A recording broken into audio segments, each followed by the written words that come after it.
Bom, prezados amigos, dando continuidade às nossas aulas sobre bens públicos, vamos falar de classificação. O que é importante falar sobre classificação? Nós temos três formas de classificar os bens públicos. Quanto à titularidade, pode ser da União, do Estado, do município, ou seja, saber aí quem que é o titular desse bem público. Nós temos a classificação em relação à destinação do bem. Dentro dessa categoria, três subespécies: bens de uso comum do povo, ruas, rios, enfim, todos os bens que podem ser de livre acesso do povo. Bens de uso especial, essa é a categoria que a gente constata pelos prédios públicos, prefeitura, fóruns, autarquias ali onde funcionam serviços públicos, né? Exemplo, autarquias de atendimento e de serviços de água. A gente percebe que esses prédios funcionam justamente uma condição especial, um trabalho especial, um acesso restrito. Esses são os bens que estão afetados pela administração pública.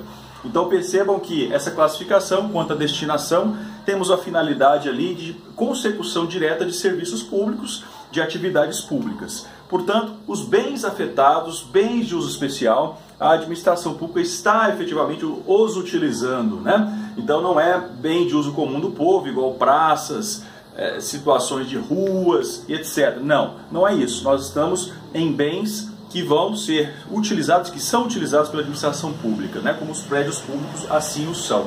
E por fim, quanto à destinação, temos a classificação dos bens dominiais ou dominicais. Não há diferença entre dominial e dominical. Significa que são os bens que são tidos pela administração pública como aqueles de ingerência socioeconômica, né? E cumprindo alguns requisitos, a administração pública pode alienar, ela não está utilizando esses bens.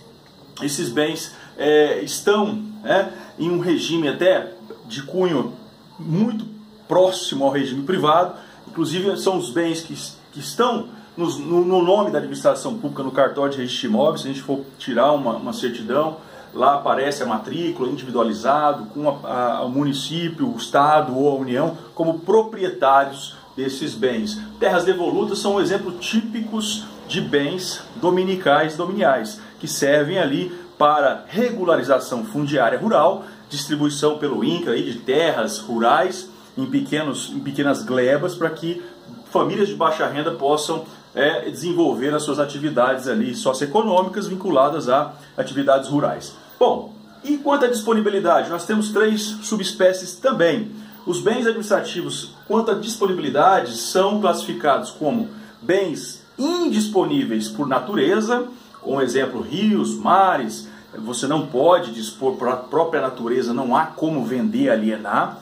Temos bens indisponíveis juridicamente falando, que são justamente bens que, embora em tese podem ser desafetados, eles estão afetados e, portanto, juridicamente eles estão sendo utilizados pela administração pública, e é preciso uma lei para desafetar, para depois haver uma possível venda cumprindo todos os requisitos legais. Bom, percebam então que esses bens podem ser disponíveis, desde que eles sejam desafetados. E aí está um tema muito ligado à forma aqui de desafetação e afetação. O que é um bem afetado, né? Um bem público afetado é aquele que está sendo utilizado efetivamente pela administração pública.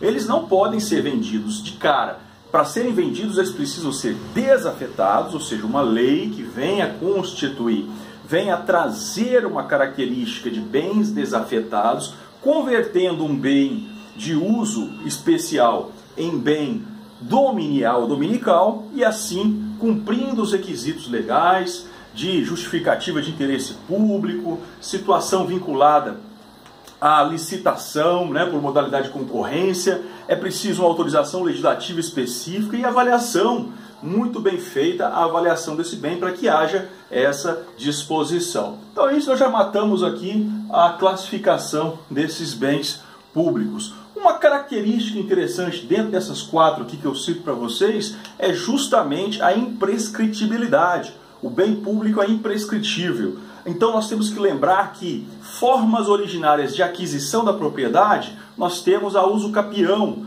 como uma maneira de, pela prescrição aquisitiva, tornarmos de possuidor para proprietários de bens. Bom, com essa característica eu pergunto, nós podemos Usucapir bens públicos? Não, a Constituição proíbe. Então qualquer pretensão que tenha um pedido de usucapião de bens públicos é um pedido que vem a ser juridicamente impossível. Portanto, falta até condições da ação do indivíduo que faz essa postulação, justamente por conta dessa característica de imprescritibilidade do bem público, tá? Não é possível se usucapir bens públicos. Existe um só julgado do Tribunal de Justiça de Minas Gerais que admitiu uma excepcionalidade em situações vinculadas à terra devoluta. Isso é um julgado só, isolado, mas a maioria, bastante significativa da jurisprudência e doutrina, entendem que, assim como a Constituição mesmo determina, que os bens públicos são realmente imprescritíveis, E não poderia ser diferente em razão ali da essencialidade da prestação de um serviço público. Bom, dentro dessas características eu citei então a imprescritibilidade, mas nós temos a inalienabilidade, como já foi dito sobre a disponibilidade aqui, você já tem noção disso, a impenhorabilidade, mais uma característica aí que não se pode penhorar, a justiça não pode determinar a construção, individualização de bens da administração pública para fazer futuras vendas. Por quê? Porque isso está vinculado a um serviço público, uma atividade de cunho essencial, e essa essencialidade a lei reputa como algo que não pode brecar, não pode ser parado. Então, por isso aqui proíbe-se essa penhora, individualização de bens públicos para pagamento de dívidas. As dívidas da administração pública são pagas mediante precatórios, como já foi dito na primeira aula. E não onerável, você não pode constituir penhor, hipoteca, não pode constituir garantias por meio de um bem público, dando bem público em garantia, tá? Bom, por fim, como é que fica a utilização dos bens públicos pelos particulares, senhores? Nós já vimos na última aula que a Lei 13.311, ela institui regras gerais, normas gerais sobre o uso, a utilização de bens públicos pelo particular. Sucede que nós temos a diferença entre autorização, permissão e concessão. Os principais pontos estão nesse quadro, gravem bem isso. Eu acho que está dando para enxergar bem aí, apesar do escrito em verde. Nós temos muita situação parecida entre autorização e permissão e algo bem diferente em relação à concessão, que já temos uma característica de contrato administrativo, é algo que não pode ser simplesmente revogado pela administração pública, porque você tem que respeitar umas cláusulas contratuais. A concessão é feita por licitação em regra. É possível que a licitação seja dispensada? Sim, em vários casos. Concessão de direito real de uso, situações vinculadas a programas sociais, de habitação, moradia. Isso está no artigo 17 da Lei de Licitações. Mas percebam que eu tenho uma seriedade muito maior na concessão, porque, diversamente da permissão e autorização, que foram ali até mescladas na chamada outorga da Lei 13.311, a concessão, ela não é ato, ela é um contrato, Então está aqui a concessão, diferente da permissão e autorização, a concessão é um contrato. Bom, o interesse que prepondera em regra na concessão é o interesse público, enquanto que na permissão é um misto de interesse privado com público, e na autorização o que prepondera é uma atividade socioeconômica, é um desempenho de uma atividade econômica, por trás disso o interesse mais é privado mesmo na autorização. Bom, na autorização e permissão não precisa licitar. Como eu já disse, nós temos uma seriedade maior na concessão, porque concede um direito com permanência, Ele tem um objetivo de criar situações ali mais permanentes, mais sérias, mais vinculativas para a administração pública, portanto é preciso também licitar. Tanto verdade é que nesses dois últimos atos, como nós vimos pela análise da Lei 13.311, que são atos administrativos, portanto nós temos uma precariedade, pode ser revogada a qualquer momento em razão de interesse público. E a concessão não, o que acontece na concessão é a rescisão. Às vezes o concessionário, aquele que usa o bem público, que tem a outorga por via de concessão, ele pode incorrer em alguns atos, algumas condutas que venham a rescindir o contrato dele. Então aí você não fala em revogação, você fala em rescisão do contrato por culpa do titular da outorga. Bom, e aí foi, já disse, né? Revogava a permissão e autorização são revogáveis por ato, né, do próprio chefe do executivo ali, que pode sentir necessidade de revogar aquele ato. Por isso que é complicado, tenham cuidado aí ao comprar pontos, né, nessas transferências, comprar pontos que dependam de uma permissão ou autorização. É muito complicado isso, porque tem muito espertinho aí que quer vender, vou vender o ponto aqui, que depende de uma autorização ou permissão.